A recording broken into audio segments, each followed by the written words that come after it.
Hello everyone, आज हम start करने जा रहे हैं chapter 2 of our complete Python tutorial. इस चैप्टर में हम ऑपरेटर्स को पूरी डिटेल में कवर करेंगे। ऑपरेटर्स एक ऐसा टॉपिक है जिसको हर कोई इग्नोर करता है, लेकिन कोडिंग में ऑपरेटर्स की इंपॉर्टेंस क्या है वो आज हम इस लेक्चर में देखेंगे। इस वीडियो में पूछे गए क्वेश्चंस, एक्सरसाइजेस सबका लिंक वीडियो के डिस्क्रिप्शन में अवेलेबल है, आप वहां से डाउनलोड कर सकते हो। अगर आप पाइथन के किसी भी टॉपिक को कवर करना चाहते हो तो इस प्लेलिस्ट में आपको सारे टॉपिक्स मिल जाएंगे। अगर आपने अभी तक चैनल सब्सक्राइब नहीं किया तो जल्दी से सब्सक्राइब कर दो एंड इस वीडियो को लाइक भी कर दो। सो स्टार्ट करते हैं चैप्टर 2। अब हम स्टार्ट करेंगे पाइथन में ऑपरेटर्स। सबसे पहले हम इंट्रोड्यूस करेंगे ऑपरेटर्स को एंड कवर करेंगे what are arithmetic operators. Operators एक ऐसा कंसेप्ट है जिनको ज्यादातर लोग इग्नोर करते हैं, लेकिन इनमें भी कुछ ऐसे इंपॉर्टेंट टॉपिक्स हैं जिनमें हर कोई कभी ना कभी गलती करता ही करता है, जैसे कि डिवीजन हो गया, फ्लोट डिवीजन हो गया। एंड अगर आप लोग स्टूडेंट हो तो आपको मालूम होगा कि ऑपरेटर में से ट्रिकी क्वेश्चंस आपके एग्जाम में या आपकी इंटरव्यू में आएंगे ही आएंगे। सबसे पहले व्हाट आर ऑपरेटर्स।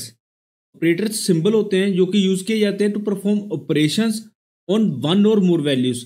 हम एक या एक से ज्यादा वैल्यू पे ऑपरेशन परफॉर्म करने के लिए ऑपरेटर्स यूज करते हैं।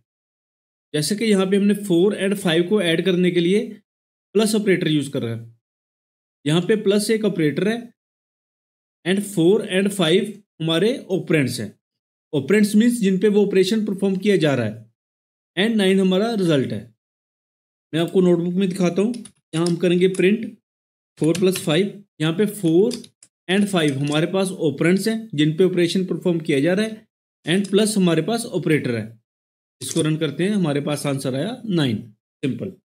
हम 4 एंड 5 को वेरिएबल्स में भी सेव कर सकते हैं एंड देन उन वेरिएबल्स को ऐड कर सकते हैं, जो कि हमने पहले भी काफ़ी बार किया हुआ है। पाइथन में हमारे पास 7 तरह के ऑपरेटर होते हैं। फर्स्ट है अरिथमेटिक ऑपरेटर, जो कि हम इसी वीडियो में करेंगे। देन है असाइनमेंट ऑपरेटर, देन है comparison operator, logical, identity, membership and bitwise.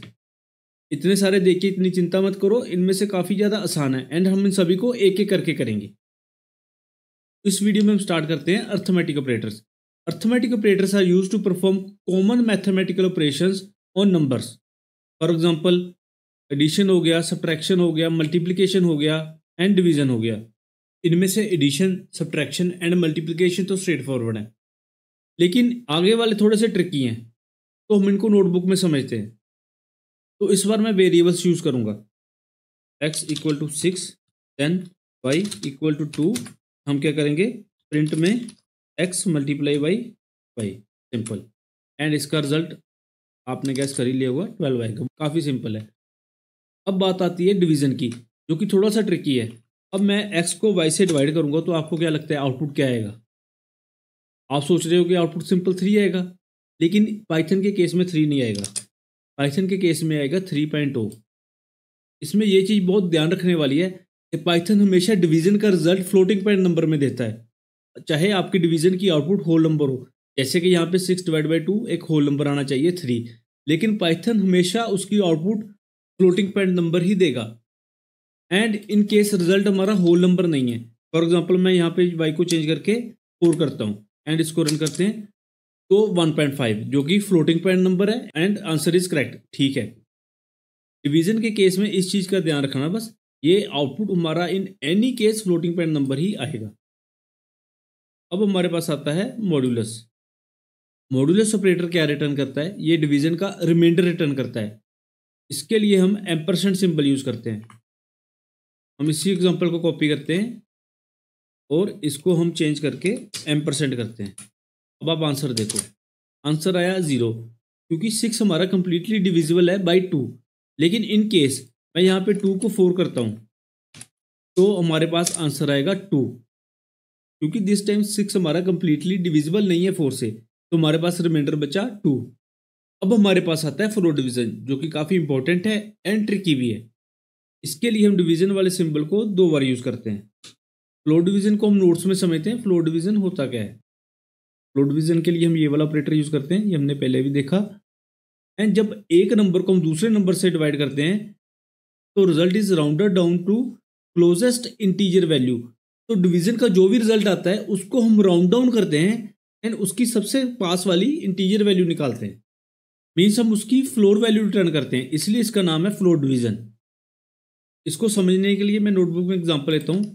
सबसे पहले क्या करेंगे हम, यहाँ पे करेंगे 8 एंड यहाँ पे करेंगे वैल्यू 3। सबसे पहले मैं आपको एक डिवीजन करके दिखाता हूँ, डिवीजन के केस में इसका आंसर क्या आएगा। डिवीजन के केस में हमारे पास आया 2.66। अब हम इसको करते हैं फ्लोर डिवीजन। मैं इसको रन करता हूँ तो अब देखो हमारे पास आंसर आया 2। इसने क्या किया, 2.666 को राउंड डाउन कर दिया 2 पे, मीन्स उसकी फ्लोर वैल्यू निकाल दी। अब यहाँ पे स्टार्ट होता है ट्रिकी पार्ट। मैं इसी एग्जांपल को कॉपी करता हूँ और मैं 8 को कर देता हूँ -8। अब आपको क्या लगता है आंसर क्या आएगा, -2। लेकिन नहीं, इस केस में -2 नहीं आएगा, -3 आएगा। अब क्यों, तो समझने के लिए हम यहाँ पे पहले एक लाइन में नंबर्स ड्रॉ करते हैं। हमारे पास है 0, फिर आया -1, देन आया -2, देन आया -3। अब यहाँ पे देखो, अगर हम -8 डिवाइड बाई 3 करेंगे तो हमारे पास आंसर आया -2.6666, जो कि ठीक है, जो कि समथिंग यहाँ पे लाई करेगा। अब हमने लेकिन क्या किया, -8 फ्लोर डिवीजन 3। फ्लोर डिवीजन ने क्या करना था, वो वाली इंटीजर वैल्यू रिटर्न करनी थी जो कि इक्वल टू और लेस देन है इस वैल्यू के। तो इससे लेस क्या है, अगर हम नेगेटिव नंबर्स में चलेंगे तो इस डायरेक्शन में चलेंगे ना, तो इससे लेस क्या है, -3। इसलिए हमारे पास आंसर आया -3। अब लास्ट है हमारे पास एक्सपोनेंशियल। अब एक्सपोनेंशियल क्या होता है, exponential means simple raise to the power of. ये क्या करेगा, left operand raise to the power of right operand. इसको हम सीधा एग्जांपल से समझते हैं।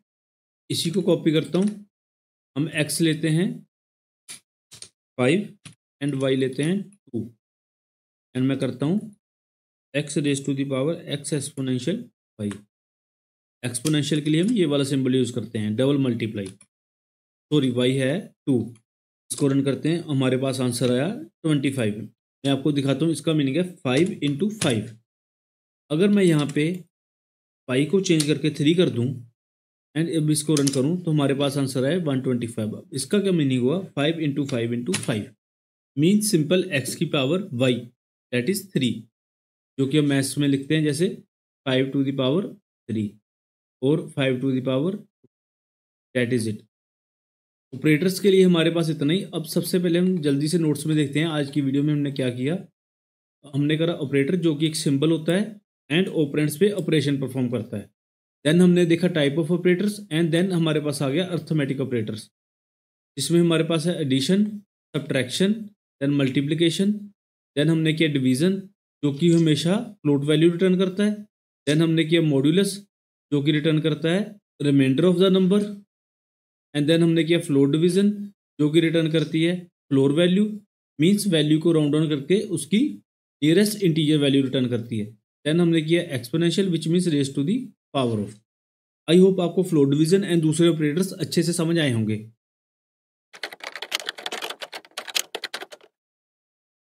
नेक्स्ट हम करेंगे असाइनमेंट ऑपरेटर्स।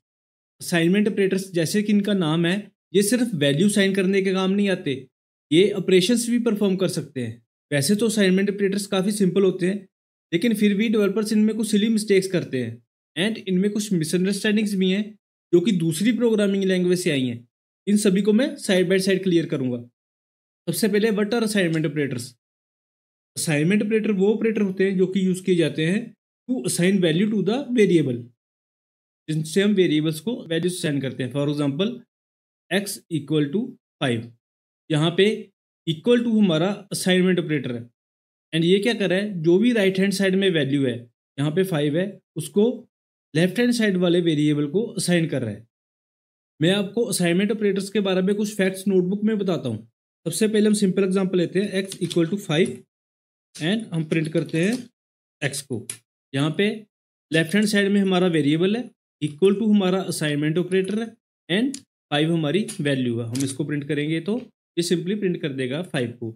लेकिन असाइनमेंट ऑपरेटर सिर्फ सिंगल वैल्यू साइन करने के काम नहीं आते। हमारे राइट हैंड साइड में कोई वेरिएबल भी हो सकता है, कोई एक्सप्रेशन भी हो सकता है। फॉर एग्जांपल मैं इसको कॉपी करता हूँ और इसको मैं चेंज करता हूँ 2 + 5 × 2 में करता हूँ, तो अब ये हमारे पास एक एक्सप्रेशन बन गया। इसको रन करते हैं तो ये इस एक्सप्रेशन को इवैल्यूएट करके जो भी इसका रिजल्ट आया वो एक्स वेरिएबल को असाइन कर रहा है।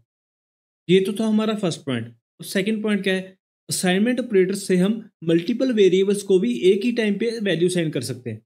जैसे कि A, B, C, इनको हम वैल्यू साइन कर सकते हैं 5, 6, 7 एंड अब हम प्रिंट स्टेटमेंट में प्रिंट करेंगे A, B, C को।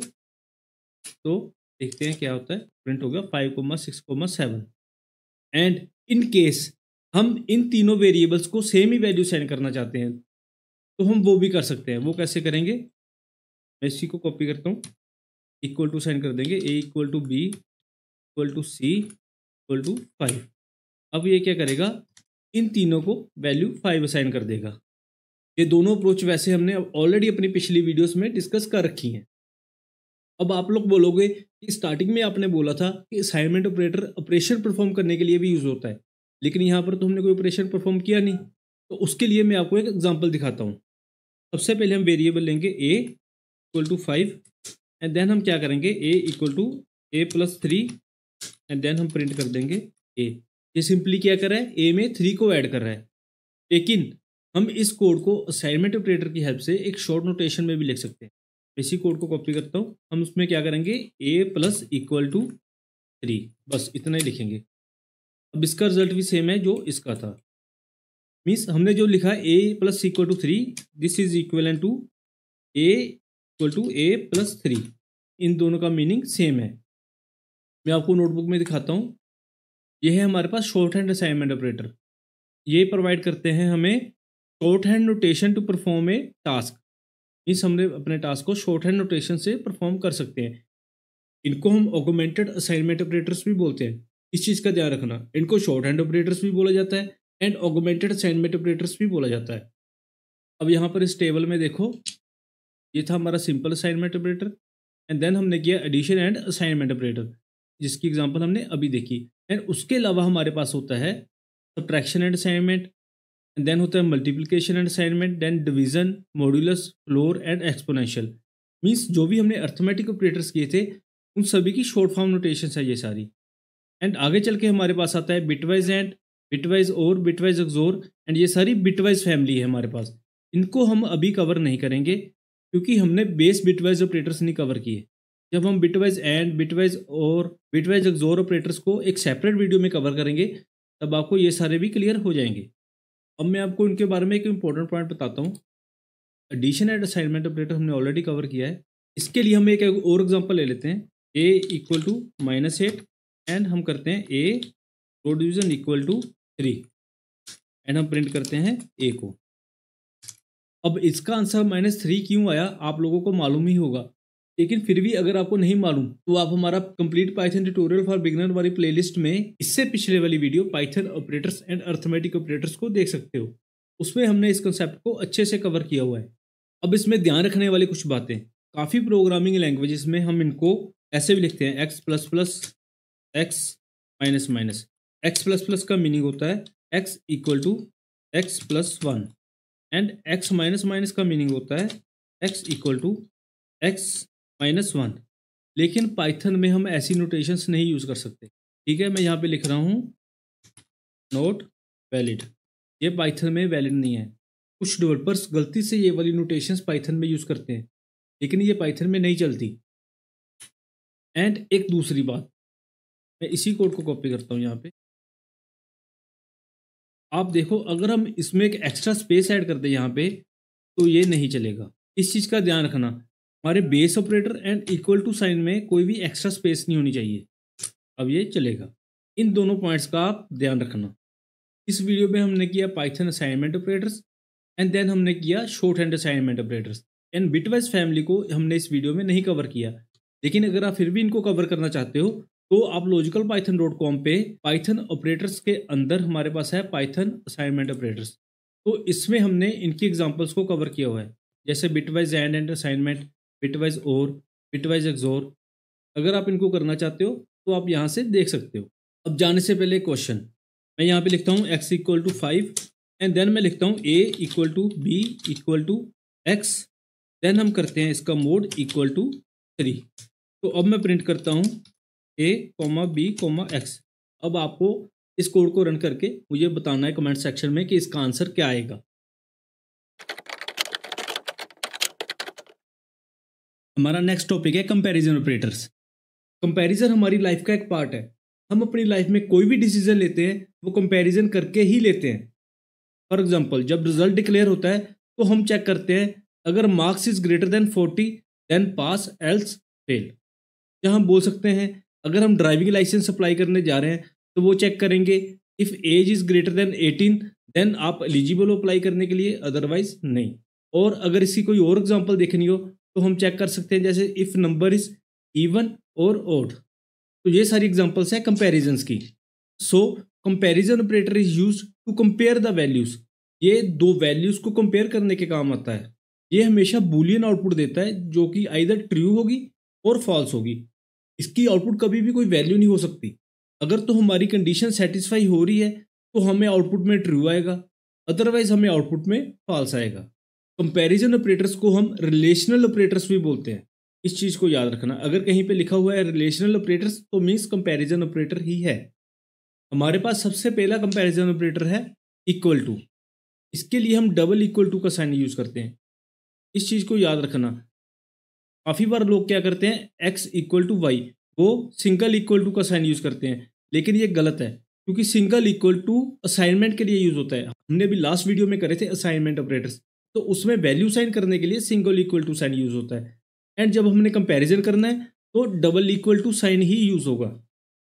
जैसे कि यहाँ पे एग्जांपल दे रखी है, A double equal to B. अगर तो दोनों वैल्यूज सेम है तो ये ट्रू रिटर्न करेगा, अदरवाइज फॉल्स। जल्दी से हम इसकी नोटबुक में एग्जांपल देखते हैं। मैं सीधा वेरिएबल्स ही ले लूंगा, x equal to 5 and y equal to 6। हमने दो वेरिएबल्स ले लिए एंड हम इनको कंपेयर करते हैं, x double equal to y, and इसको रन करते हैं। तो देखिए हमारे पास आंसर आया फॉल्स, क्योंकि x एंड y की वैल्यूज डिफरेंट है। अगर मैं x में भी वैल्यू 6 कर देता हूँ तो हमारे पास आंसर है ट्रू। मैं दोबारा से रिपीट कर रहा हूँ, कंपैरिजन ऑपरेटर की आउटपुट आइदर ट्रू होगी या फॉल्स होगी, वो कभी भी कोई वैल्यू नहीं होगी। अब हमारे पास दूसरा कंपैरिजन ऑपरेटर है नॉट इक्वल टू। अब नॉट इक्वल टू में भी एक चीज़ ध्यान रखनी है, इसमें हम एक्सक्लामेशन साइन यूज करते हैं एंड एक्सक्लामेशन साइन हमेशा इक्वल टू से पहले आएगा एंड ये इक्वल टू का रिवर्स रिटर्न करेगा। अगर तो दो वैल्यूज सेम नहीं है तो ये ट्रू रिटर्न करेगा, अगर दोनों वैल्यूज इक्वल हैं तो ये फॉल्स रिटर्न करेगा। इसकी भी हम जल्दी से एग्जांपल देखते हैं। मैं सीधा ही इसी को नॉट इक्वल टू कर देता हूँ एंड इसको रन करते हैं। अब देखो यहाँ पे इक्वल टू के केस में ये ट्रू था, अब ये फॉल्स हो गया एंड मैं इस वैल्यू को चेंज करके 5 करता हूँ। अब देखो, अब इसका आंसर आया ट्रू। अब हमारे इक्वल टू भी हो गया, नॉट इक्वल टू भी हो गया। अब हम चलते हैं ग्रेटर देन पे।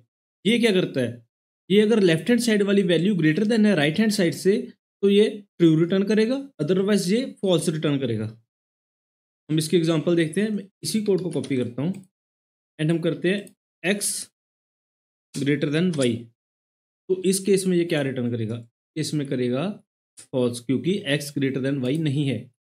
तो अगर इसी कोड को कॉपी करके मैं x की वैल्यू 7 करता हूँ तो अब क्या करेगा, ट्रू, क्योंकि अब x की वैल्यू ग्रेटर देन y है। सेम वैसे हमारे पास होता है लेस देन, जो कि ग्रेटर देन का ऑपोजिट रिटर्न करेगा। अब अगर x लेस देन y है तो ये ट्रू रिटर्न करेगा। अब इस केस में हमारे पास आएगा ट्रू एंड इसको भी मैं चेंज करके लेस देन करता हूँ। अब देखो यहाँ पे हमारा x ग्रेटर देन y है तो ये फॉल्स रिटर्न करेगा। यहाँ पे हमारा ग्रेटर देन भी हो गया एंड लेस देन भी हो गया। अब नेक्स्ट है greater than equal to and less than equal to, इन दोनों को हम साथ के साथ कवर करते हैं। हम इसी कोड को कॉपी करते हैं यहाँ पे एंड मैं यहाँ पे करता हूँ ग्रेटर देन इक्वल टू। अब ये क्या करेगा, अगर तो x की वैल्यू ग्रेटर देन y है, फॉर एग्जांपल 7 है, तो ये ट्रू रिटर्न करेगा। अगर x की वैल्यू इक्वल टू y भी है, मीन्स 6 इक्वल टू 6 है, तो भी ये ट्रू रिटर्न करेगा। मीन्स ये चेक करेगा अगर x y से बड़ा है और x y के इक्वल है, इन दोनों केसेस में ये ट्रू रिटर्न करेगा। एंड अगर x y से छोटा है, फॉर एग्जांपल 2, तो ये फॉल्स रिटर्न करेगा। सेम वे से हमारे पास आता है लेस देन इक्वल टू वाला। नाउ अगर x लेस देन है y से, जहाँ y के इक्वल है, तो ये ट्रू रिटर्न करेगा। अब हमारा यहाँ पे देखो x हमारा क्या है, लेस देन y है, ट्रू आ गया। अब हम y के इक्वल करते हैं। अब इस केस में क्या आएगा, इस केस में भी ये ट्रू रिटर्न करेगा एंड लास्ट केस हम इसको y से बड़ा करते हैं, तो इस केस में ये फॉल्स रिटर्न करेगा। अब कंपैरिजन ऑपरेटर्स के केस में हम इनकी चेनिंग भी कर सकते हैं, मीन्स हम एक ही स्टेटमेंट में एक से ज़्यादा ऑपरेटर भी यूज कर सकते हैं। मैं यहाँ पे इस कोड को कॉपी करता हूँ हम जैसे कंडीशन लिख सकते हैं X is greater than Y is greater than जी मीन्स जेड, और यहाँ पे हम एक वेरिएबल लेते हैं जी इक्वल टू 8 कर देता हूँ इसकी वैल्यू। अब रन करते हैं। अब देखो आंसर आया फॉल्स, क्योंकि एक्स हमारा वाई से ग्रेटर नहीं है, छोटा है, एंड वाई भी हमारा जेड से ग्रेटर नहीं है, छोटा है। हम इनकी वैल्यूज को इन्वर्स करते हैं। यहाँ पे मैं करता हूँ 8, यहाँ पे हम करते हैं 6 ही रहने देते हैं, यहाँ पे हम करते हैं 4। अब हम इसको रन करते हैं। अब देखो हमारे पास आया ट्रू। इस केस में एक चीज़ बहुत इंपॉर्टेंट है कि ये तीनों कंडीशंस मीट करे। इन केस कोई एक वेरिएबल भी कंडीशन नहीं मीट कर रहा, फॉर एग्जांपल इसकी वैल्यू मैं 10 करता हूँ, तो ये फॉल्स ही आएगा। अगर हम इस कंडीशन को ब्रेक डाउन करें तो इसका मीनिंग क्या हुआ, X is greater than Y and Y is greater than Z. Means ये दोनों कंडीशंस मीट होनी चाहिए, देन ओनली ये हमारा ट्रू आएगा, अदरवाइज ये फॉल्स आएगा। अब बात आती है हम कंपैरिजन ऑपरेटर्स को हम यूज़ कहाँ पे करेंगे। जब हम आगे चल के इफ़ या इफ एल्स वाली कंडीशंस को करेंगे तो उन कंडीशंस में ये कंपैरिजन ऑपरेटर्स यूज़ होते हैं। अब मैं आपसे एक क्वेश्चन पूछता हूँ। हमारे पास एक वेरिएबल है एक्स की वैल्यू है कैपिटल एप्पल, एंड हमारे पास एक वेरिएबल है वाई जिसकी वैल्यू है स्मॉल एप्पल, बस दैट इज इट। अब हमें प्रिंट किया X is greater than Y. अब आप इस कोड को रन करके चेक करो एंड मेरे को कमेंट में बताओ कि इसका आंसर क्या आएगा। मैं आपको एक हिंट देता हूँ, जब भी हम करेक्टर्स को कंपेयर करेंगे तो हम उसकी आस्काई वैल्यू को कंपेयर करेंगे। अब हम जल्दी से रिवाइज करते हैं। इस वीडियो में हमने इंट्रोड्यूस किया कंपैरिजन ऑपरेटर्स को, जो कि ऑलवेज बूलियन वैल्यू रिटर्न करते हैं, दैट इज आइदर ट्रू और फॉल्स। एंड कंपैरिजन ऑपरेटर्स को हम रिलेशनल ऑपरेटर्स भी बोलते हैं। हमारे पास पहला कंपैरिजन ऑपरेटर था इक्वल टू, जिसके लिए हम double equal to sign use करते हैं, एंड दूसरा ऑपरेटर था नॉट इक्वल टू, जिसके लिए हम exclamation and equal to sign use करते हैं। एंड उसके बाद हमने किया greater than, less than, greater than equal to and less than equal to. And बाद में हमने एग्जांपल देखी chaining of comparison operators and use of comparison. Comparison operators के लिए बस इतना ही। अब प्लीज इस क्वेश्चन को ट्राई करके कमेंट में इसका आंसर जरूर बताइए। अब हम स्टार्ट करेंगे लॉजिकल ऑपरेटर्स। इससे पहले हमने किए थे कंपैरिजन ऑपरेटर्स, जिनको यूज करके हम कंपैरिजन करते थे, जैसे कि x इक्वल टू वाई और x ग्रेटर देन वाई और x greater than equal to y, ऐसे करके। ये सारे हमने सिंगल कंपैरिजंस किए थे। बट अगर हमको एक ही स्टेटमेंट में एक से ज़्यादा कंपैरिजंस करने हो तो उसके लिए हम यूज करते हैं लॉजिकल ऑपरेटर्स। इसकी डेफिनेशन देखते हैं। लॉजिकल ऑपरेटर्स को यूज करते हैं हम to combine multiple conditions in a single statement. इनको हम बूलियन ऑपरेटर्स भी बोलते हैं, ये याद रखना। Boolean operators and logical operators same होते हैं। ये भी हमें बूलियन आउटपुट ही देंगे, आइदर ट्रू और फॉल्स। अब दो या दो से ज़्यादा कंडीशंस की हम एग्जांपल देखते हैं। लेट अस सपोज स्विमिंग करने के लिए हमारे पास कंडीशंस है कि आपकी एज ग्रेटर देन 18 होनी चाहिए एंड हाइट आपकी ग्रेटर देन 1.5 मीटर होनी चाहिए। तो हम इन दोनों कंडीशंस को मर्ज कैसे करेंगे? With the help of logical operators. हमारे पास तीन लॉजिकल ऑपरेटर्स होते हैं। पहला है एंड, और एंड नॉट। एंड क्या करता है? एंड हमें ट्रू रिटर्न करेगा अगर हमारे पास सारी कंडीशंस ट्रू है। अगर उनमें से कोई एक भी फॉल्स है तो ये हमें फॉल्स रिटर्न करेगा। जैसे यहाँ पे एग्जांपल में हमने दो कंडीशंस लगा रखी हैं, A is greater than 5 and B is less than 20। अगर ये दोनों ट्रू हैं तो हमें ये सारी की आउटपुट ट्रू आएगी। हम इसको सीधा कोड में समझते हैं। मैं एक वेरिएबल लेता हूँ एज इक्वल टू 25 एंड एक लेता हूँ हाइट इक्वल टू 1.6 करते हैं। तो हम क्या करेंगे, दो कंडीशंस लगाएंगे, age greater than 18 and height greater than 1.5। इसको हम रन करते हैं। यहाँ पे आंसर आया फॉल्स, क्योंकि मैंने यहाँ पे गलती से लेस देन यूज कर दिया। इसको करना है ग्रेटर देन। अब फिर से इसको रन करते हैं। अब यहाँ पे आंसर आया ट्रू, क्योंकि हम ये वाली कंडीशन भी सेटिस्फाई करें हैं, ये भी ट्रू है एंड ये भी ट्रू है। मैं इसको एक बार कॉपी करता हूँ एंड हम एज को कम करके 16 कर देते हैं। अब इसको रन करते हैं। हमारे पास आया फॉल्स। क्यों? क्योंकि हमारी हाइट ग्रेटर देन 15 वाली कंडीशन तो सेटिस्फाई हो रही है, ये ठीक है, लेकिन एज ग्रेटर देन 18 वाली सेटिस्फाई नहीं हो रही, तो इसलिए हमारे पास आया फॉल्स। यहाँ पे हम दो से ज़्यादा कंडीशंस भी ऐड कर सकते हैं। मैं इसी कोड में एक नई कंडीशन ऐड करता हूँ, वेट लेस देन 100 एंड मैं यहाँ पे नया वेरिएबल लेता हूँ, वेट इक्वल टू 70। हम इसको रन करते हैं तो देखो यहाँ पे आया ट्रू, कि अब हम तीनों कंडीशंस को सेटिस्फाई कर रहे हैं।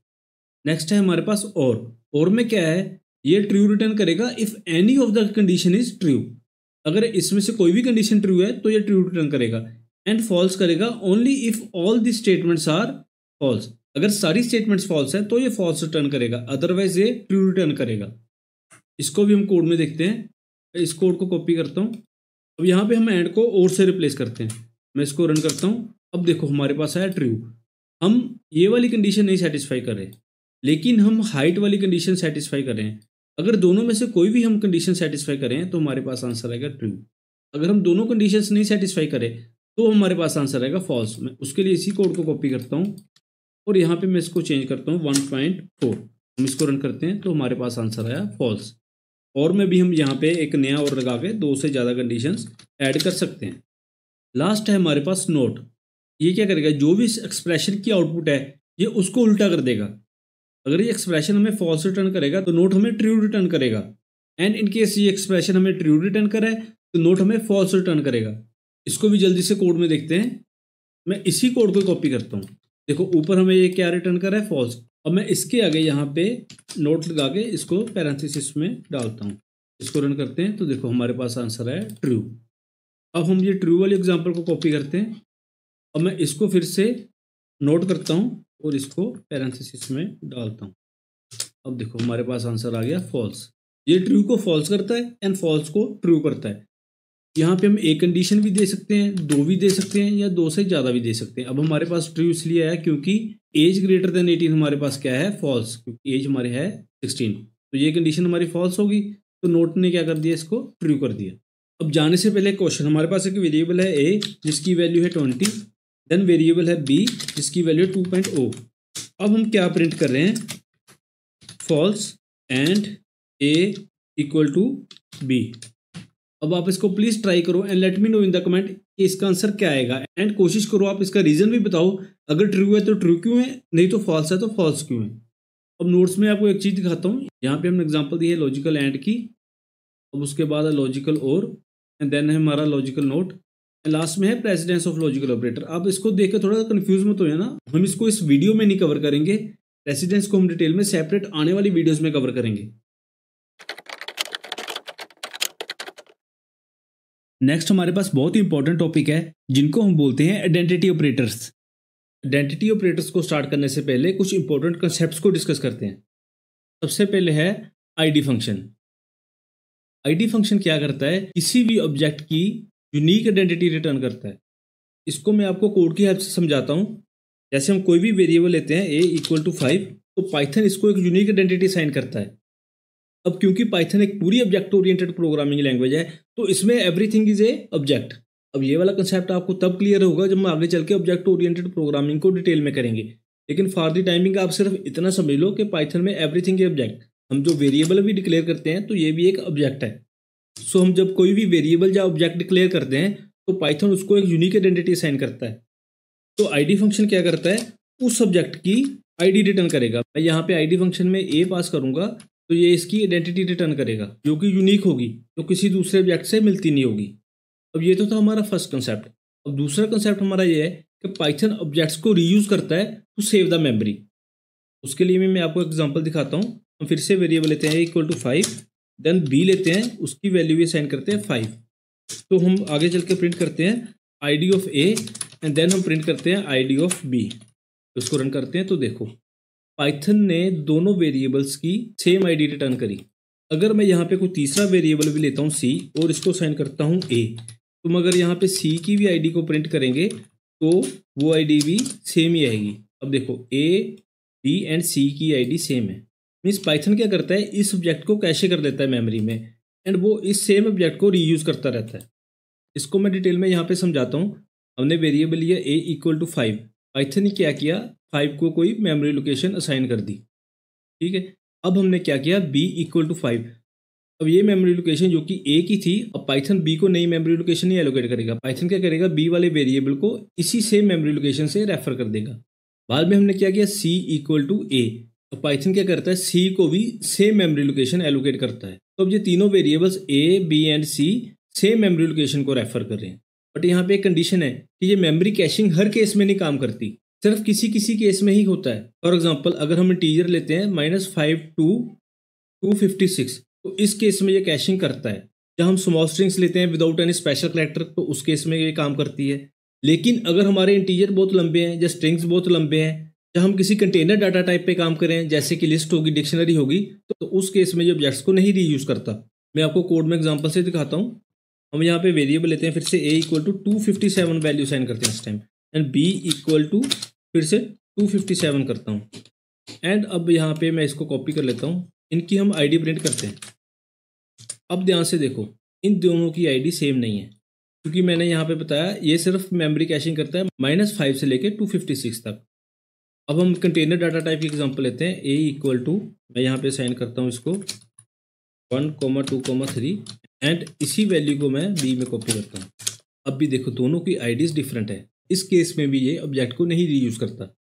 अब ये तो था हमारा आईडी फंक्शन। अब चलते हैं आइडेंटिटी ऑपरेटर्स, हमारा मेन टॉपिक जो इस वीडियो का है। Identity operators are used to compare the memory locations of the object. हम बोल सकते हैं used to compare if both objects are the same objects. Means हम इसको यूज करते हैं अगर हमारे ऑब्जेक्ट सेम है, मीन्स वो सेम मेमोरी लोकेशन को या सेम आईडी को पॉइंट कर रहे हैं। अब इस चीज का ध्यान रखना, यहाँ पे हम मेमोरी लोकेशन या ID of the object interchangeably use कर रहे हैं। क्यों, मैं इस कंसेप्ट को भी क्लियर करता हूँ। अगर आप इंटरनेट पे कहीं पे सर्च करोगे तो आपको कहीं पे मिलेगा ये ID function memory location return कर रहा है, लेकिन कहीं पे मिलेगा कि ये मेमोरी लोकेशन नहीं रिटर्न करता, सिर्फ यूनिक आईडी रिटर्न करता है। लेकिन इसको हम पाइथन की ऑफिशियल डॉक्यूमेंटेशन से समझते हैं। यहाँ पे देखो आईडी फंक्शन के बारे में इन्होंने लिखा हुआ है सी पाइथन की इम्प्लीमेंटेशन में, this is the address of the object in the memory. ये मेमोरी का ऑब्जेक्ट है। अगर आपको ये नहीं मालूम सी पाइथन इम्प्लीमेंटेशन क्या है, तो पाइथन की इम्प्लीमेंटेशंस को हमने पाइथन इंस्टॉलेशन वाली वीडियो में डिटेल में कवर किया है। आप चाहो तो इस वीडियो के बाद उसको देख सकते हो। अब आप कहीं पे कंफ्यूज मत होना कि कहीं पे हमने रेफर किया है memory location of the object, कहीं पे बोल रहे हैं ID of the object. C Python की इम्प्लीमेंटेशन में दोनों सेम है। अब दूसरी इम्प्लीमेंटेशन में ये डिफरेंट हो सकता है। तो चलो हम आगे बढ़ते हैं। हमारे पास दो आइडेंटिटी ऑपरेटर्स हैं, is and is not. Is क्या करता है, ये ट्रू रिटर्न करता है if both objects share the same memory location, and is not क्या करता है, ये ट्रू रिटर्न करता है अगर दोनों की मेमोरी लोकेशन सेम नहीं है। तो इसको हम जल्दी से एग्जांपल से ही समझते हैं। मैं यहाँ से इस कोड को कॉपी करता हूँ एंड कन्फ्यूज़न ना हो इसलिए हम यहाँ से सी को रिमूव करते हैं एंड हम प्रिंट करते हैं ए इज बी। अब आपको मालूम है कि ए एंड बी दोनों सेम मेमोरी लोकेशन शेयर करते हैं, तो इसने आंसर दिया ट्रू। अब हम इसको कॉपी करते हैं। इस केस में ये दोनों सेम मेमोरी लोकेशन नहीं शेयर करते, तो मैं यहाँ पे करता हूँ प्रिंट ए इज बी। अब देखो हमारे पास आंसर आया फॉल्स, क्योंकि ये दोनों ऑब्जेक्ट सेम मेमोरी लोकेशन नहीं शेयर करते। इज नोट में क्या करता हूँ, मैं इसी को कॉपी करके यहाँ पे इज नोट करता हूँ। ये क्या करेगा, अब दोनों ऑब्जेक्ट सेम मेमोरी लोकेशन नहीं शेयर करते, तो ये क्या रिटर्न करेगा, इज का उल्टा, मीन्स ये ट्रू रिटर्न करेगा। अब देखो यहाँ पे आया ट्रू। अब जाने से पहले मेरा क्वेश्चन, मैंने वेरिएबल लिया ए, उसको एक स्ट्रिंग साइन करा लॉजिकल पाइथन, एंड फिर मैंने इसको कॉपी करा और उसको साइन करा वेरिएबल बी को, एंड लास्ट में मैं क्या कर रहा हूँ, इनको कंपेयर कर रहा हूँ ए इज बी। अब आप प्लीज़ इस कोड को ट्राई करें एंड मेरे को कमेंट में बताएं इसका आंसर क्या आएगा, एंड उसके साथ आप इसका रीज़न भी बताएं कि इसका आंसर अगर ट्रू है तो ट्रू क्यों है, अगर फॉल्स है तो फॉल्स क्यों है, क्योंकि इस रीज़न को हमने इस वीडियो में डिटेल में डिस्कस किया है। बस एक क्लास ध्यान रखने वाली चीज़, काफ़ी बार लोग क्या करते हैं, इस ऑपरेटर को कंपैरिजन वाले इक्वल टू से कंफ्यूज करते हैं, लेकिन ये दोनों सेम नहीं है। मैं इसको भी एग्जांपल से समझाता हूँ। हम यहाँ से कोड कॉपी करते हैं, यहाँ पे दोनों आईडी सेम है। अब इस केस में क्या है, इस ऑपरेटर क्या रिटर्न करेगा, दोनों की आईडी। अब क्योंकि दोनों की आईडी सेम है तो ये ट्रू रिटर्न करेगा। एंड कंपैरिजन ऑपरेटर क्या करता है, ये सिर्फ कंपेयर करेगा ए की वैल्यू एंड बी की वैल्यू सेम है। अगर दोनों वैल्यू सेम है तो ये ट्रू रिटर्न करेगा। अब इस कोड को रन करेंगे तो दोनों के केस में ट्रू आया, ये ठीक है। लेकिन अब देखो यहाँ पे इस एग्जाम्पल को कॉपी करते हैं। अब इस केस में क्या है, ए की आईडी एंड बी की आईडी दोनों की डिफरेंट है। अब यहाँ पे इस केस में क्या आएगा, आपने पहले देखा फॉल्स आएगा, ये तो फॉल्स आएगा। लेकिन अगर हम ए को बी से कंपेयर करेंगे, क्योंकि दोनों की वैल्यू सेम है, तो ये इस केस में ट्रू आएगा। अब आंसर में देखो, तो इस चीज़ का स्पेशली ध्यान रखना, इज एंड इक्वल टू दोनों सेम नहीं है, दोनों डिफरेंट है। इज हमेशा दोनों की आईडीज को, मीन्स दोनों के मेमोरी एड्रेस को कंपेयर करेगा, एंड इक्वल टू दोनों की वैल्यूज को कंपेयर करेगा। इसको उसकी मेमोरी एड्रेस से कोई लेना देना नहीं है। तो इस वीडियो में हमने डिस्कस किया आईडी फंक्शन, एंड देन हमने डिस्कस किया कि पाइथन किस केस में ऑब्जेक्ट को रीयूज करता है एंड किस में नहीं करता है। एंड देन हमने किया आइडेंटिटी ऑपरेटर्स, जिसमें हमने करा is and is not operator. Next topic है हमारे पास मेंबरशिप ऑपरेटर्स। सबसे पहले व्हाट आर मेंबरशिप ऑपरेटर्स, इसकी डेफिनेशन देखते हैं। मेंबरशिप ऑपरेटर्स को हम यूज करते हैं to check if the value is present in the sequence. अगर कोई वैल्यू किसी सीक्वेंस में प्रेजेंट है या नहीं है, उस चीज़ को चेक करने के लिए हम मेंबरशिप ऑपरेटर यूज़ करते हैं। बाय सीक्वेंस हमारा मतलब है जैसे कि स्ट्रिंग होगी, लिस्ट होगी, टपल होगी और डिक्शनरी होगी, ये सारे सीक्वेंसेस है। हमने स्ट्रिंग, लिस्ट एंड टुपल को अपनी डाटा टाइप्स वाली वीडियो में इंट्रोड्यूस किया था। इनको डिटेल में तो हम आगे चल के आने वाली वीडियोस में कवर करेंगे, लेकिन जितना हमने उस वीडियो में कवर किया था उतना आज की वीडियो के लिए इनफ है। मेंबरशिप ऑपरेटर्स भी हमें आउटपुट में आइदर ट्रू देंगे और फॉल्स देंगे। इसके अलावा आउटपुट में कभी कोई वैल्यू नहीं हो सकती। इनकी हेल्प से हम किसी भी कैरेक्टर की मेंबरशिप को टेस्ट कर सकते हैं, किसी भी सबस्ट्रिंग की या किसी भी वेरिएबल की। पाइथन में हमारे पास दो मेंबरशिप ऑपरेटर्स हैं, पहला है इन एंड दूसरा है नॉट इन। पहले हम इनको करते हैं। इन क्या करेगा, ट्रू रिटर्न करेगा जब हमारा वेरिएबल, कैरेक्टर या substring is present in the sequence. अगर तो वो प्रेजेंट है तो ये ट्रू रिटर्न करेगा, अदरवाइज ये फॉल्स रिटर्न करेगा। पहले हम इसको एग्जांपल से देखते हैं। लेट अस सपोज हमारे पास एक स्ट्रिंग है नेम, जिसमें वैल्यू है स्टीव जॉब्स, एंड हम क्या करेंगे, चेक करेंगे इफ कैरेक्टर एस। अब हम कैरेक्टर की मेंबरशिप टेस्ट करेंगे इन नेम, तो ये क्या रिटर्न करेगा, ट्रू, क्योंकि एस हमारे इस स्टीव जॉब्स में प्रेजेंट है। तो अब इसी कोड को कॉपी करते हैं, चेक करते हैं इफ टी इन नेम, हमारा टी इस नेम में प्रेजेंट नहीं है, तो ये क्या रिटर्न करेगा, फॉल्स। यहाँ तक तो काफ़ी सिंपल था। अब हम टेस्ट करते हैं लिस्ट की मेंबरशिप। लिस्ट हमारे पास पाइथन में एक सीक्वेंस है जिसमें हम स्क्वायर ब्रैकेट्स यूज़ करते हैं एंड वैल्यूज़ को हम कोमा से सेपरेट करते हैं। जैसे मैंने यहाँ पे लिखा स्टीव एंड कोमा डाल के हम करेंगे सैम, फिर हम यहाँ पे डाल सकते हैं बिल और इसको हम डबल कोट्स में इनक्लोज कर देंगे। ये हमारी लिस्ट बन गई। अब हम चेक करेंगे कि हमारा सैम इन नेम लिस्ट में ये प्रेजेंट है या नहीं है। अब सैम नेम लिस्ट में प्रेजेंट है तो इस केस में आएगा ट्रू। अब इसी का हम इनवर्स भी चेक करते हैं। अब हम चेक करते हैं यहाँ पे टॉम इन नेम लिस्ट, इसको रन करते हैं तो आया फॉल्स, क्योंकि टॉम इस नेम लिस्ट में प्रेजेंट नहीं है। अब हमने देखा with the help of membership operators हम एक कैरेक्टर की मेंबरशिप भी टेस्ट कर सकते हैं, हम एक वैल्यू की भी कर सकते हैं, मैं एक सबस्ट्रिंग की भी करके दिखाता हूँ। इसी कोड को कॉपी करते हैं और यहाँ पे हम चेक करते हैं जॉब्स इन नेम। अगर हमारे नेम में जॉब्स प्रेजेंट है या नहीं है, तो इसमें आंसर आया ट्रू। ये हमारी सबस्ट्रिंग वाला केस हो गया। इसी वे से हम इसको दूसरे सीक्वेंसेस में भी यूज़ कर सकते हैं, जैसे कि टुपल हो गया या डिक्शनरी हो गया। अब नेक्स्ट है हमारे पास नॉट इन। नॉट इन क्या करता है, इनका उल्टा। ये ट्रू रिटर्न करेगा if the variable is not present in the sequence. अगर तो वेरिएबल प्रेजेंट नहीं है तो ये ट्रू रिटर्न करेगा, अदरवाइज ये फॉल्स रिटर्न करेगा। इसको भी हम जल्दी से एग्जांपल से देखते हैं। इसी एग्जांपल को ही कॉपी करता हूँ यहाँ पे।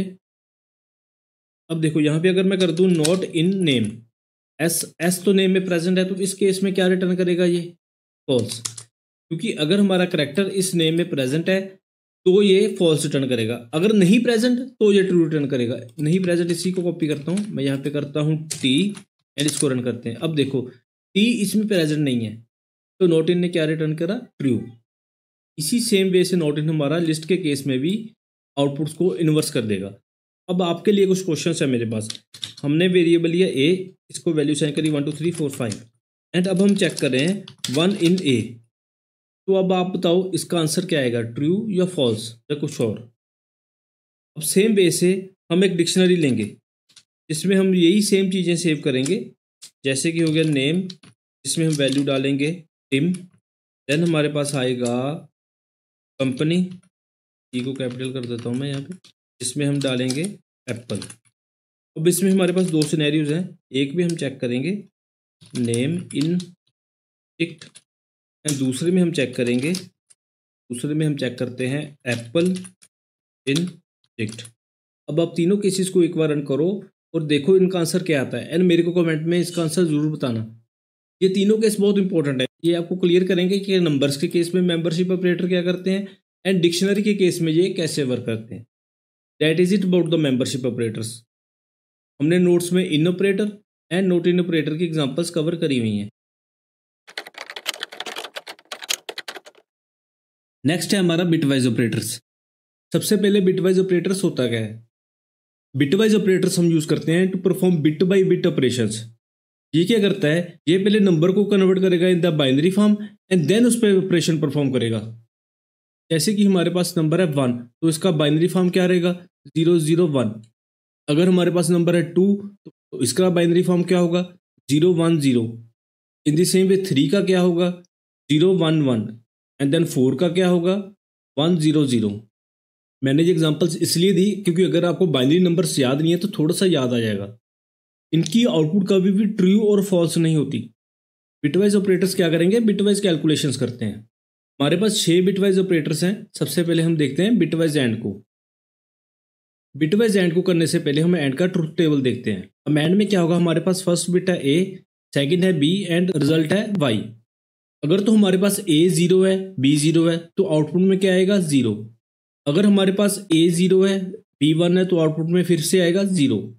एंड अगर ए 1 है बी 0 है तो आउटपुट में फिर से आएगा 0। एंड अगर हमारे पास दोनों बिट्स 1 है मीन्स ए भी 1 है एंड बी भी 1 है तो आउटपुट में आएगा 1। मीन्स एंड में सीधी सी बात है, अगर तो दोनों बिट्स 1 है तो आउटपुट में आएगा 1। इसके अलावा हर केस में आउटपुट में क्या आएगा 0।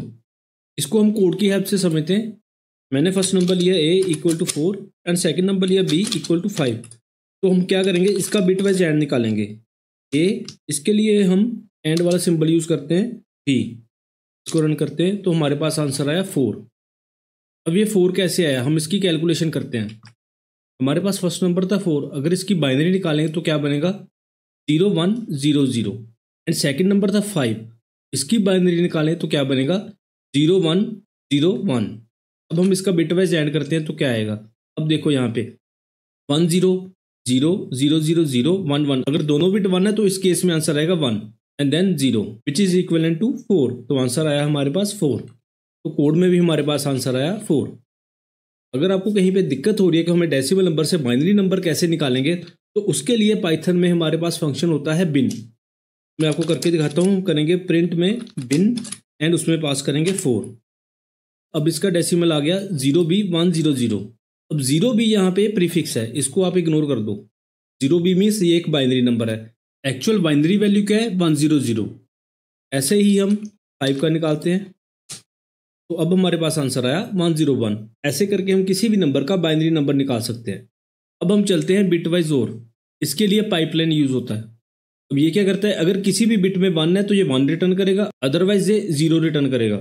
इसको भी समझने के लिए सबसे पहले हम इसका ट्रुथ टेबल देखते हैं। अगर हमारे पास दोनों बिट 0 हैं तो आंसर क्या है 0। अगर हमारे पास आप देखो दोनों में से कोई भी बिट 1 है, इस केस में हमारे पास ए में 0 है एंड बी में 1 है, एंड इस केस में हमारे पास ए में 1 है एंड बी में हमारा 0 है। दोनों केस में आंसर है 1। एंड अगर दोनों में 1 है तो 1 है। अगर इसको समराइज करना हो तो अगर दोनों बिट्स हमारे 0 है तो 0 आएगा, एंड अदरवाइज दोनों में से किसी में भी 1 है तो हमारे पास 1 आएगा। मैं इसको थोड़ा सा जूम आउट करता हूँ, आप दोनों को कंपेयर कर पाओ। बिटवाइज एंड में क्या था, अगर दोनों में 1 है तो हमारे पास 1 है, अदरवाइज 0 है। बिटवाइज और में क्या है, अगर दोनों में 0 है तो हमारे पास 0 है, अदरवाइज 1 है। हम बिटवाइज और की एग्जांपल देखते हैं। इसी को मैं कॉपी करके यहाँ पे सिंबल को चेंज करके पाइपलाइन डालता हूँ। इसको रन करते हैं तो हमारे पास आंसर आया 5। अब ये कैसे आया, तो थोड़ा जूम करते हैं तो इसकी भी हम कैलकुलेशन करते हैं। हमारे पास फर्स्ट नंबर है 4, इसकी वैल्यू क्या है 0100। देन है 5, इसकी वैल्यू क्या है 0101। अब इसका और करते हैं। किसी भी बिट में 1 है तो 1 है, मीन्स ये 1 आएगा, 0001 फिर से 1 एंड 00 फिर से 0। तो इसका आंसर हमारे पास क्या आया इक्विवेलेंट टू 5। तो हमें कोड में भी क्या आंसर आया 5। अब नेक्स्ट है हमारे पास बिटवाइज एक्सोर। इसके लिए हम कैरेट का सिंबल यूज करते हैं। ये सिंबल की 6 पे बना होता है। ये क्या करता है, ये 1 रिटर्न करता है, only any of the 1 bit is 1, और दोनों में से एक ही बिट 1 होनी चाहिए। इसका भी हम ट्रुथ टेबल देखते हैं। देखो अगर तो हमारे पास दोनों बिट 0 है तो इसने क्या किया 0। अगर तो हमारे पास दोनों बिट 1 है फिर भी इसने क्या किया 0। एंड इन केस दोनों में से एक 1 है और यहाँ पे भी A1 है तो इसने क्या रिटर्न किया 1। मीन्स दोनों में से एक 1 है तो 1 है, अदरवाइज 0 है। इसको भी हम कोड में देखते हैं। मैं इसी कोड को कॉपी करता हूँ और यहाँ पे सिंबल को रिप्लेस करके हम डालते हैं कैरेट एंड इसको रन करते हैं तो हमारे पास आंसर आया 1। अब ये 1 कैसे आया, इसकी भी कैलकुलेशन करते हैं। हमारे पास है 4 जिसकी वैल्यू है 0100, एंड देन है हमारे पास 5 जिसकी वैल्यू है 0101, एंड हम इसका एक्सोर करते हैं। अब देखो दोनों में से अगर एक 1 है तो 1 आएगा, मीन्स इस केस में 01 आया, 00 आएगा, एंड 11 के केस में क्या है फिर से 0 आएगा, एंड 000। तो हमारे पास फाइनल आंसर आया 1 और कोड में भी हमारे पास आंसर आया 1। अब नेक्स्ट है हमारे पास बिटवाइज नोट। ये बहुत इंपॉर्टेंट है एंड ये लोगों को कंफ्यूज भी बहुत करता है क्योंकि इसकी कैलकुलेशन थोड़ी सी ध्यान से समझनी पड़ती है। वैसे तो देखने में ये आपको सीधा लग रहा है, ये क्या करता है 1 को 0 में कन्वर्ट करता है एंड 0 को 1 में करता है। लेकिन अब देखते हैं इसकी एग्जैक्ट कैलकुलेशन होती कैसे है। हम पहले नोट से समझते हैं। ये आ गई हमारे पास बिटवाइज नोट की एग्जाम्पल। अब यहाँ पर हम एग्जाम्पल लेते हैं x = 3। इसका हम अगर बाइनरी में कन्वर्ट करेंगे तो आएगा 0011। अब कंप्यूटर की मेमोरी में हम डाटा को आइदर 32 बिट में सेव कर सकते हैं, 16 में, 8 में या 64 बिट में ऐसे सेव करते हैं। तो हम अज्यूम करके चल रहे हैं हम यूज़ करें यहाँ पे 32 बिट्स को। तो हमने क्या किया, इन 4 बिट्स के आगे सारे 00 लगा दिए। अब हम करते हैं बिटवाइज नोट। 1s को 0 में कन्वर्ट कर दिया एंड 0s को 1 में। ये हमारा आंसर आया बिटवाइज नोट का। हम इसको कोड में करके देखते हैं। इसके लिए हमारे पास सिंबल यूज होता है टिल्ड, जो कि टैब के ऊपर एक सिंबल होता है एंड वैल्यू थी हमारी 3। इसको रन करते हैं, आंसर आया -4। पाइथन ने हमें आंसर दिया -4, लेकिन हमारे पास यहाँ पे क्या आ रहा है 11111 एंड लास्ट में 1100। ये 4 तो कहीं से दिख ही नहीं रहा। बाइनरी नंबर्स में हमारे पास कंसेप्ट होता है MSB का, जिसको हम बोलते हैं मोस्ट सिग्निफिकेंट बिट। ये क्या होती है, हमारी लेफ्ट मोस्ट बिट होती है। अगर तो इसकी वैल्यू 0 है तो हम नंबर को पॉजिटिव नंबर कंसीडर करते हैं, अगर तो इसकी वैल्यू 1 है तो ये नंबर नेगेटिव हो गया।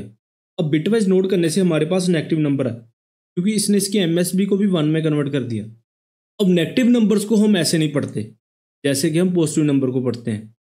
अब नेगेटिव नंबर की वैल्यू निकालने के लिए हमें क्या करना पड़ेगा, पहले तो हम इस आंसर का जो भी हमारे पास आंसर आया इसका हम 1s कॉम्प्लीमेंट निकालेंगे। 1s कॉम्प्लीमेंट मीन्स ये भी नंबर्स को इन्वर्स कर देगा, 0 को 1 से रिप्लेस कर देगा एंड 1 को 0 से रिप्लेस कर देगा। एंड देन जो भी हमारे पास आंसर आया उसमें हम 1 ऐड करेंगे। हमारे पास आंसर आया 0011, तो इसमें हम 1 ऐड करेंगे। तो बाइनरी में हम एडिशन कैसे करते हैं, अगर तो हम 0 में 1 ऐड करते हैं तो 1 आएगा, तो अगर हम 1 में 1 ऐड करते हैं तो हमारे पास 0 आएगा, लेकिन कैरी फॉरवर्ड में 1 आएगा। तो यहाँ पे आया 110, कैरी फॉरवर्ड में आया 1, फिर 110, कैरी फॉरवर्ड में आया 1 एंड 10, देन 1 आ गया हमारे पास एंड हमारे पास आगे आ गया 0। अब ये क्या बना 4। अब क्योंकि हमारे पास MSB की वैल्यू 1 है तो ये नंबर क्या बन गया, नेगेटिव नंबर। तो आंसर हमारे पास क्या आया -4। अब पाइथन ने भी हमें आंसर क्या दिया था -4। मैं थोड़ा सा जूम आउट करता हूँ सो डैट आप सारी पिक्चर देख पाओ ये हो क्या रहा है। पहले हमने क्या किया, अपने डाटा को 32 बिट में रिप्रेजेंट किया, देन हमने क्या किया, बिट्स को इन्वर्स कर दिया। ये हमारे पास बिटवाइज नोट आ गया। लेकिन इसकी वैल्यू निकालने के लिए हमने पहले उसका 1s कॉम्प्लीमेंट निकाला एंड देन आंसर में 1 को ऐड कर दिया। इसको हम बोलते हैं 2s complement of A number. हम इस कैलकुलेशन को टेस्ट करने के लिए एक और एग्जांपल देखते हैं। लेट अस सपोज हमने नंबर लिया 10। अब 10 की अब हम बाइनरी वैल्यू निकालते हैं, क्या आएगा 1010। अब अज्यूम कर लो यहाँ पर हमारे पास सारे जीरोज हैं। अब हम इसका करते हैं बिटवाइज नोट। इसकी वैल्यू हमारे पास क्या आएगी 0101 एंड ये सारी बिट्स भी रिप्लेस होगी 1 से। अब ये हमारे पास आ गया बिटवाइज नोट।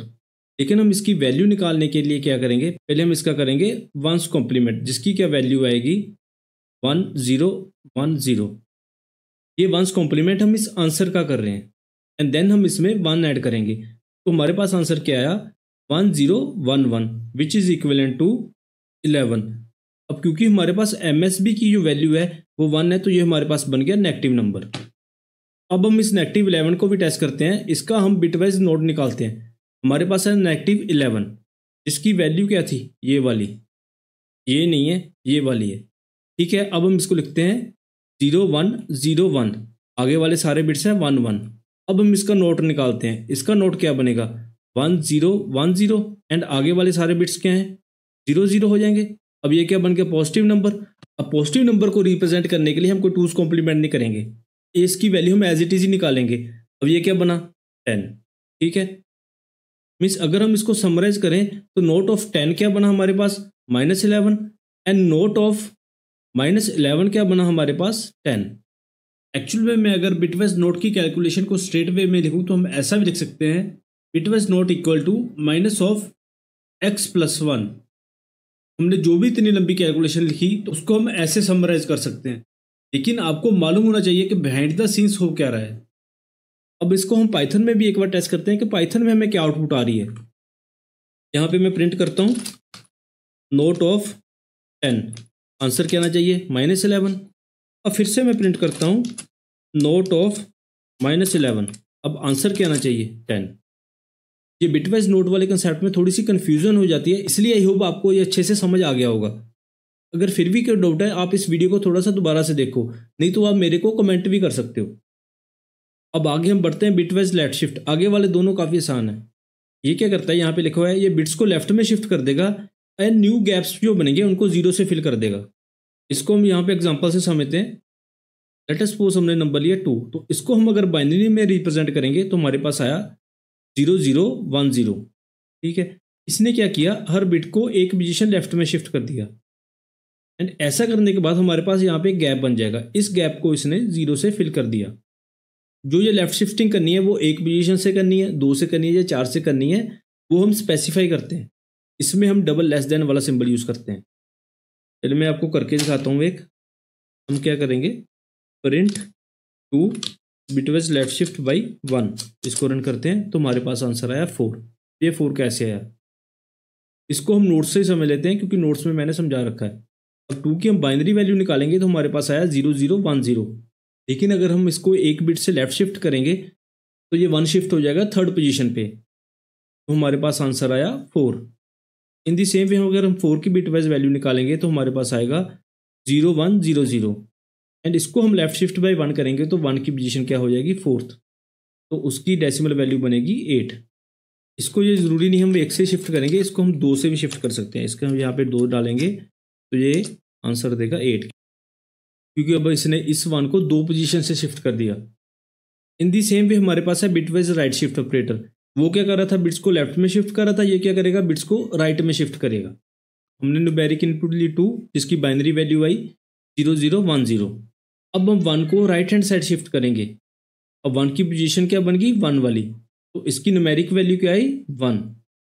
सेम वे अगर हम 4 को करेंगे, अब यहाँ पे 1 हमारे पास कौन सी पोजीशन पे है, थर्ड पे, इसको हमने राइट में शिफ्ट कर दिया बाई 1, तो कौन सी पोजीशन बन गई 2, तो इसकी न्यूमेरिक वैल्यू क्या आई 2। एक बार इसको कोड में भी देखते हैं। मैं प्रिंट करता हूँ 2 राइट शिफ्ट बाई 1, इसको रन करते हैं, हमारे पास आंसर है 1। हमने एग्जाम्पल में भी क्या लिखा हुआ है यहाँ पे 1। जल्दी से रिवाइज करते हैं। बिटवाइज ऑपरेटर्स में सबसे पहले हमने किया था बिटवाइज एंड, जो कि 1 रिटर्न करता है अगर दोनों बिट्स 1 है, अदरवाइज ये क्या रिटर्न करता है 0।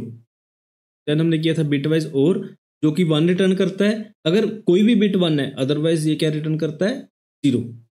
देन हमने किया था बिटवाइज एक्सोर, जो कि 1 रिटर्न करता है अगर दोनों में से कोई एक बिट 1 है, अगर दोनों 1 है या दोनों 0 हैं तो ये क्या रिटर्न करता है 0। अब बिटवाइज नोट, ये क्या करेगा, 1 को 0 में कन्वर्ट कर देगा एंड 0 को 1 में कन्वर्ट कर देगा। अगर कन्वर्जन के बाद हमारा नंबर नेगेटिव बन गया तो हम उसकी वैल्यू 2's कॉम्प्लीमेंट से निकालते हैं। देन है बिटवाइज लेफ्ट शिफ्ट, जो कि बिट्स को लेफ्ट में शिफ्ट कर देगा, एंड बिटवाइज राइट शिफ्ट, जो कि बिट्स को राइट में शिफ्ट कर देगा। अब बिटवाइज ऑपरेटर्स के लिए बस इतना ही। आई होप आपको वीडियो अच्छी लगी होगी एंड ये सारे ऑपरेटर्स अच्छे से समझ आए होंगे। आज हम करेंगे ऑपरेटर प्रेसिडेंस एंड एसोसिएटिविटी। हमने पाइथन में सारे ऑपरेटर्स कर लिए हैं एंड ये ऑपरेटर में से लास्ट टॉपिक है एंड बहुत इंपॉर्टेंट भी है। ये इंपॉर्टेंट इसलिए है, अभी हमको ये तो मालूम है सारे ऑपरेटर्स कैसे काम करते हैं, लेकिन हमको ये नहीं मालूम अगर एक एक्सप्रेशन में एक से ज़्यादा ऑपरेटर आ जाए तो हम उनको कैसे वैल्यूएट करेंगे। एंड ये एक ऐसा टॉपिक है जिसमें एग्जाम में या इंटरव्यू में क्वेश्चन आते ही आते हैं। इसको हम एक एग्जांपल से समझते हैं। मैं यहाँ पे लिखता हूँ प्रिंट 2 + 3 × 5। अब हम इसको वैल्यूएट करते हैं। पहले हमने किया 2 + 3, तो ये हमारे पास क्या आंसर आया 5, एंड देन हमने किया मल्टीप्लाई बाई 5, तो ये हमारे पास क्या आंसर आया 25। लेकिन अब हम इस कोड को रन करते हैं तो आंसर देखते हैं क्या आता है। पाइथन ने हमें आंसर दिया 17। अब ये 17 कैसे आया, अब यहाँ पे हमारा आता है प्रेसिडेंस। प्रेसिडेंस क्या होता है, प्रायोरिटी।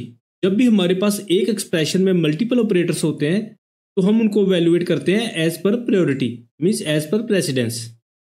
जैसे कि हमारे पास जितने भी अरिथमेटिक ऑपरेटर्स होते हैं उनको हम प्रायोरिटी असाइन करते हैं एज पर पेमडास। आपने बोर्डमास तो मैथ में पढ़ा ही होगा, बोर्डमास एंड पेडमास सेम चीज़ होती है। यहाँ पर पी से है पैरेंथेसिस, वहाँ पर बी से होता है ब्रैकेट, यहाँ पर ई से है एक्सपोनेंशियल, वहाँ पर ओ से होता है order. Then DMAS means division, multiplication, addition and subtraction, ये सेम ही है। आई नो आपको ये आता ही है, हम जल्दी से इसको रिवाइज करते हैं एंड देन हम नेक्स्ट टॉपिक पे शिफ्ट करेंगे। पैडमास के अकॉर्डिंग नंबर 1 पे प्रायोरिटी होती है हमारी पैरेंथेसिस की, एंड देन होती है एक्सपोनेंशियल की, एंड देन होती है मल्टीप्लिकेशन एंड डिवीजन की, उसी के साथ आता है float division and modulus, and then होती है एडिशन एंड सब्ट्रैक्शन की। अब हम इसको पैडमास के अकॉर्डिंग वैल्यूएट करते हैं। पहले हम करेंगे 3 इंटू 5, क्या बना हमारे पास 15, देन 2 प्लस 15 क्या बना हमारे पास 17, एंड पाइथन ने हमें आंसर दिया था 17। अब हम जल्दी से इसकी एक लास्ट एग्जांपल देखते हैं। मैं इसी कोड को कॉपी करता हूँ और यहाँ पे इसको पैरेंथेसिस में इनक्लोज करता हूँ। अब हमारे पास आंसर क्या आएगा? पैडमास के अकॉर्डिंग टॉप प्रायोरिटी होती है पैरेंथेसिस की, तो ये ब्रैकेट्स की टॉप प्रायोरिटी होगी। इसके अंदर जो भी है ये सबसे पहले वैल्यूएट होगा। ये क्या बना 5, एंड 5 इंटू 5 अब क्या आएगा 25, तो हमारे पास आंसर आया 25। हमने अपने नोट्स में ऑलरेडी एक टेबल बना रखा है जिनमें हमने ऑपरेटर्स को from their highest priority to the lowest arrange किया हुआ है।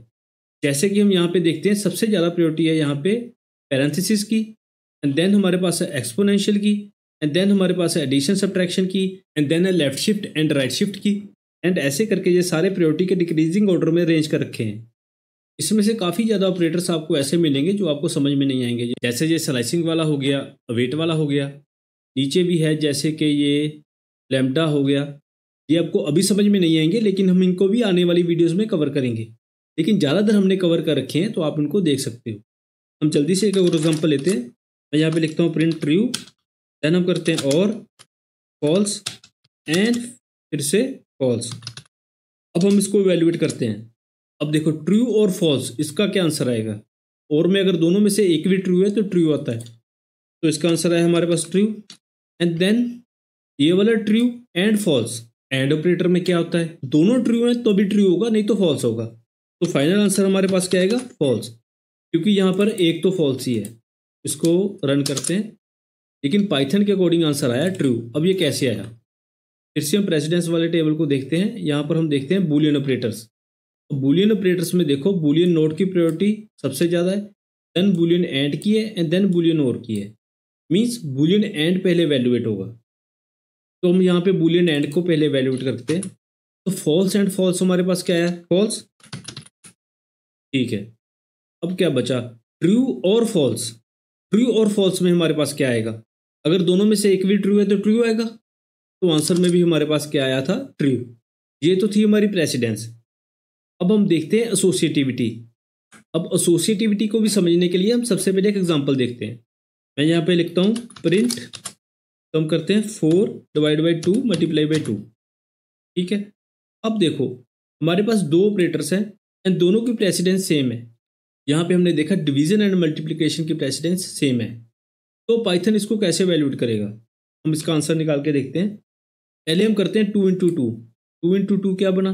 4, देन 4 डिवाइड बाई 4, आंसर क्या आना चाहिए? 1, लेकिन हम इसको रन करते हैं तो आंसर आया 4। अब ये 4 कहाँ से आया?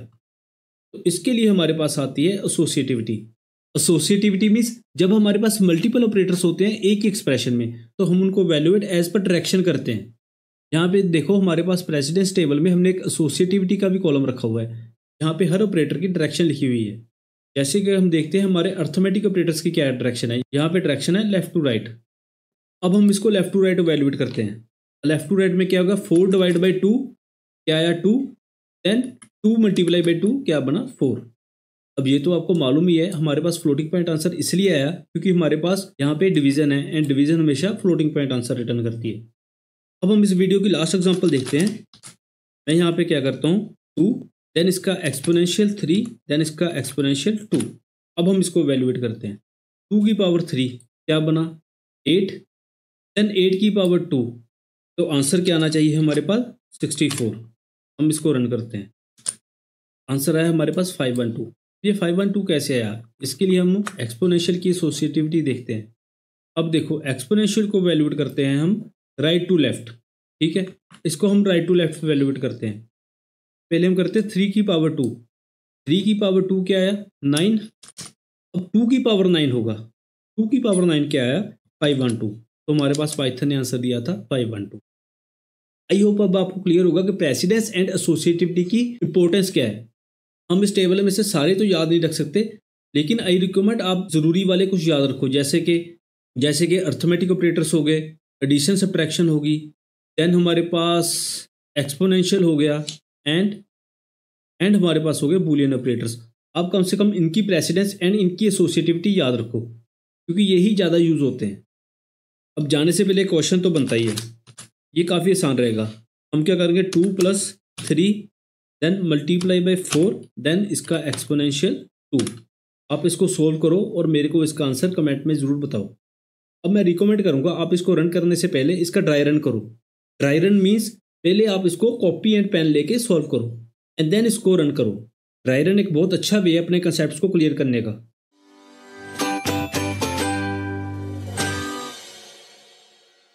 आज हम करेंगे पाइथन में कुछ एक्सरसाइज, जिसमें हम थोड़ा थोड़ा कोड लिखना स्टार्ट करेंगे एंड जो भी हमने आज तक किया है उन कंसेप्ट्स की प्रैक्टिस करेंगे। ये एक्सरसाइजेस बहुत सिंपल होने वाली है, लेकिन मैं कुछ आपको ऐसी प्रैक्टिसेस बताऊंगा जो कि हम रियल टाइम प्रोजेक्ट्स में फॉलो करते हैं। जैसे कि अगर आपको कोई भी काम मिला है तो हम डायरेक्टली कोड में नहीं जंप करते। पहले हमको ये मालूम होना चाहिए कि उसकी एप्लीकेशंस क्या है, वो यूज़ कहाँ पे होगी, उसको अच्छे से समझते हैं एंड देन हम उसका कोड वाला पार्ट डिसाइड करते हैं। आज हम करेंगे BMI कैलकुलेटर। तो इस केस में आपको मालूम होना चाहिए कि BMI कैलकुलेटर यूज़ कहाँ पे होता है। Body mass index calculator use होता है to measure the fat based on the height and weight. I know आप लोगों को ये सारा कुछ मालूम है, लेकिन मैंने सिंपल एग्जांपल इसलिए लिए क्योंकि सिंपल एग्जांपल से हम कोड लिखना सीखेंगे एंड हम सीखेंगे कि बड़े प्रोजेक्ट्स में कोड कैसे लिखते हैं। एंड अगर आप सीधा ही किसी बड़े प्रोजेक्ट पे जंप करोगे तो वो काफ़ी मुश्किल होगा। अब BMI कैलकुलेटर के रिजल्ट का करेंगे क्या, उस रिजल्ट से हम ये डिसाइड करते हैं कि कोई अंडर वेट है, नॉर्मल वेट है, ओवर वेट है या ओबीज है। उसके लिए हमारे पास फार्मूला होता है जिसमें हम वेट लेते हैं जो कि किलोग्राम्स में होता है एंड उसको डिवाइड करते हैं height square, means height into height. Height हमने मीटर्स में लेनी है।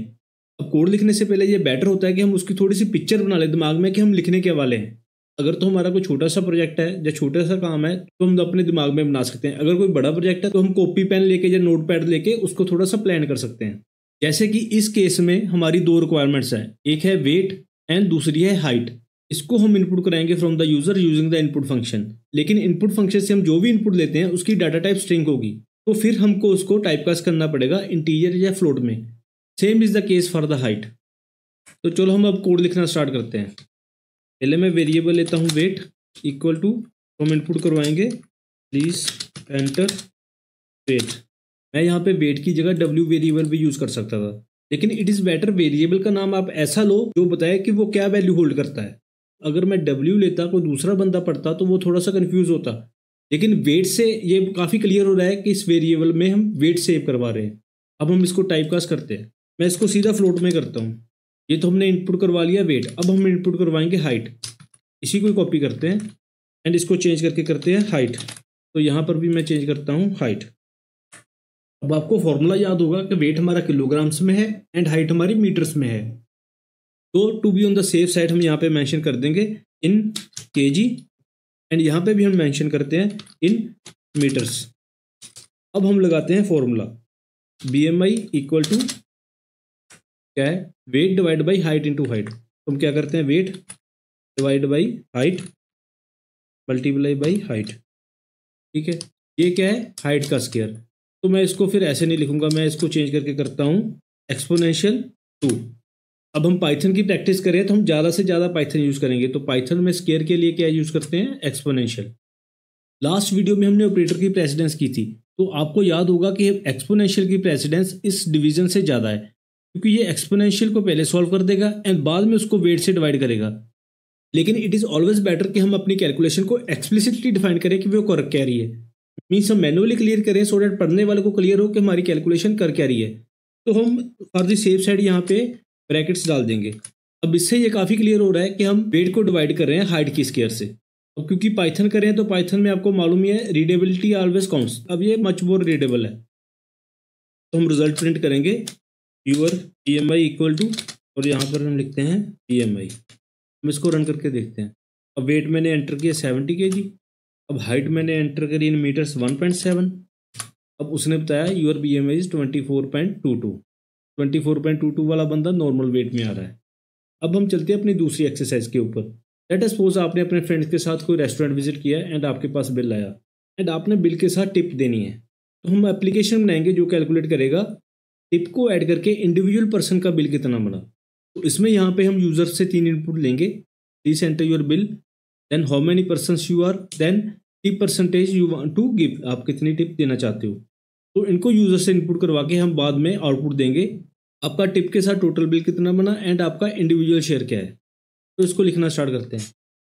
और फिर से हम बिल को इनपुट करवाएंगे यूजिंग द इनपुट, लेकिन दिस टाइम ऑल्सो हम इसको टाइपकास्ट करेंगे फ्लोट में। यहाँ पे हम मेंशन करते हैं please enter your bill, sorry यहाँ पे मैं इसको करता हूँ एंटर। अब हमने बिल एंटर करवा लिया, तो हम करवाएंगे पर्सन्स एंड देन हम करवाएंगे परसेंटेज ऑफ टिप। तो हम पहले पर्सन्स करवाते हैं, पर्सन्स, इसको हम चेंज करते हैं how many persons you are and then हम करवाते हैं टिप। ये हमारी परसेंटेज होने वाली है, ये एग्जैक्ट टिप नहीं होगी, तो ये हमारी परसेंटेज होगी। तो हम यहाँ पे मेंशन कर देंगे tip percent you want to give. ये तो होगी हमारी इनपुट्स। अब हमने कैलकुलेट करना है आपका फाइनल बिल कितना बना एंड आपका इंडिविजुअल शेयर क्या है। तो फाइनल बिल को कैलकुलेट करने के लिए हम फॉर्मूला यूज़ करेंगे। अब मैं चाहता हूँ आप पहले इस वीडियो को पॉज करो एंड इसको अपने आप से ट्राई करो। अब ये क्या होगा, जो भी हमारा एग्जिस्टिंग बिल था प्लस अब हम टिप परसेंटेज से टिप कैलकुलेट करेंगे। वो कैसे होगी, टिप डिवाइड बाई 100, इसको हम ब्रैकेट्स में डालते हैं एंड इसको मल्टीप्लाई करते हैं बिल से। अब यहाँ पर ये हमारा एग्जिस्टिंग बिल था एंड यहाँ पे हमने टिप परसेंटेज से टिप कैलकुलेट कर दी। इसको भी मैं ब्रैकेट्स में डालता हूँ।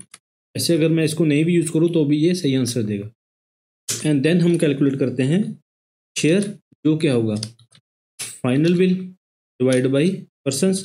अब हमने दोनों चीज़ें कैलकुलेट कर ली, तो हम प्रिंट करेंगे your final bill equal to, इसमें हम डाल देंगे फाइनल बिल एंड देन हम, वो प्रिंट के स्पेलिंग गलत हो गए, यहाँ पे मैं इसको प्रिंट करता हूँ एंड देन हम प्रिंट करेंगे इंडिविजुअल शेयर एंड यहाँ पे हम प्रिंट करेंगे शेयर को। अब हम इसको भी रन करते हैं। पहले हम कैलकुलेट करेंगे बिल, लेट अस सपोज हमारा बिल आया था 1000 रुपीज़। देन हम डालेंगे how many persons, let us suppose हम थे 5 लोग। अब टिप कितनी देनी है, हमने देनी है 10%। ने क्या किया, आपका फाइनल बिल कैलकुलेट करा जो कि बना 1100 एंड इंडिविजुअल शेयर बना 220 रुपीज़। अब आपका होमवर्क ये है कि आप इन दोनों एक्सरसाइजेस को अपने आप से प्रैक्टिस करो। अगर आप इतना भी कोड लिखोगे अपने आप से प्रैक्टिस करोगे तो अब फॉर द टाइमिंग आपके लिए इनफ है। अगर आप यहाँ तक पहुँच गए हो तो अपने आप को शाबाश दे दो एंड नीचे कमेंट भी कर दो that I am done with operators, क्योंकि हमारा ऑपरेटर्स वाला टॉपिक खत्म हो चुका है। ये था हमारा चैप्टर 2। सारे लिंक्स डिस्क्रिप्शन में अवेलेबल हैं, आप डाउनलोड कर सकते हो। मिलते हैं चैप्टर 3 में। अगर आपको वीडियो अच्छी लगी तो प्लीज़ इसको लाइक कीजिए एंड हमारे चैनल को सब्सक्राइब कीजिए। अगर आपके पास कोई सजेशन है please let me know in the comment section. Thank you for your time. We will meet again in the next video.